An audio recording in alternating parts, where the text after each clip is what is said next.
आज दोस्तों हम आपको जो सफलता की कहानी बताने जा रहे हैं, एक ऐसे शख्स की कहानी जिसने आईएएस बनने के लिए 6 महीने के लिए अपने आप को एक कमरे में बंद कर लिया। आइए हम जानते हैं 2019 में 83वीं रैंक हासिल करने वाली आईएएस निधि सिवाच के बारे में। निधि सिवाच जिनके रास्ते में ना जाने कितनी परेशानियां आईं, लेकिन उन्होंने हार नहीं मानी और अपने तीसरे प्रयास में उन्होंने अपना सपना पूरा कर दिखाया। उन्होंने बिना कोचिंग ज्वाइन किए यूपीएससी परीक्षा की तैयारी की और सफलता हासिल की। एक समय ऐसा भी आया जब डिस्ट्रैक्शन से बचने के लिए उन्होंने अपने आप को 6 महीने के लिए कमरे में बंद कर लिया। हरियाणा के गुरुग्राम की निधि हैं। इनके माता पिता की ये पहली औलाद है। इंटरमीडिएट के बाद उन्होंने मैकेनिकल इंजीनियरिंग में डिग्री हासिल की थी। उसके बाद 2 साल तक उन्होंने हैदराबाद की एक कंपनी में जॉब की, जहां उन्हें यह एहसास हुआ कि उनकी मंजिल जॉब करना नहीं है। यहीं से उन्होंने यूपीएससी में सफलता प्राप्त करने का मन बना लिया और तीसरे प्रयास में आईएएस बनकर अपना सपना पूरा किया।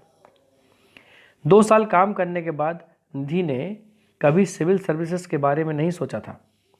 निधि देश की सेवा करना चाहती थी, इसलिए वह एएफ कैट परीक्षा में बैठी और लिखित परीक्षा में सफलता भी हासिल की। लेकिन जब वह एसएसबी इंटरव्यू में गई, तब उन्हें कहा गया कि उन्हें डिफेंस की जगह सिविल सर्विसेज के बारे में सोचना चाहिए। यहाँ से उन्होंने यूपीएससी क्रैक करने के बारे में सोचना शुरू कर दिया। निधि का मन नौकरी में नहीं लग रहा था और दूसरी तरफ उनके पिता शादी करने के लिए प्रेशर बना रहे थे। निधि को ज़िंदगी के इस पड़ाव पर शादी नहीं करनी थी, इसलिए उन्होंने अपनी ज़िंदगी का मकसद ढूंढना शुरू किया और आखिर में सिविल सर्विसेज को क्रैक करने का मन बनाया। यूपीएससी में 2 बार उन्हें असफलता मिली। उसके बाद तीसरे प्रयास से पहले उनके घर वालों ने उनके सामने एक शर्त रख दी। घर वालों ने निधि से कहा कि अगर इस प्रयास में वह सफलता हासिल नहीं कर पाई तो उन्हें शादी करनी पड़ेगी। उन्होंने यह शर्त मान ली और यूपीएससी के लिए मेहनत करना शुरू कर दिया। तीसरी बार में किस्मत ने भी उनका साथ दिया और उन्हें सफलता मिली और उनका सपना भी पूरा हुआ।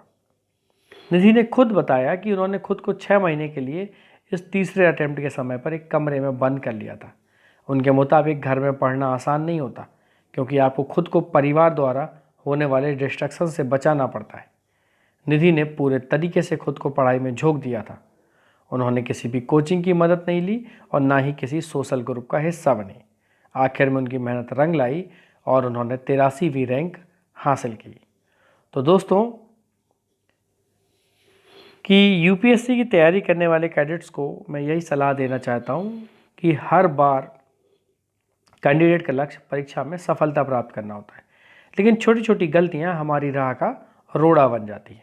जब आप अपनी गलतियों को सुधार कर पूरी मेहनत और ईमानदारी के साथ परीक्षा में बैठोगे ना, तो आपको सफलता जरूर मिलेगी।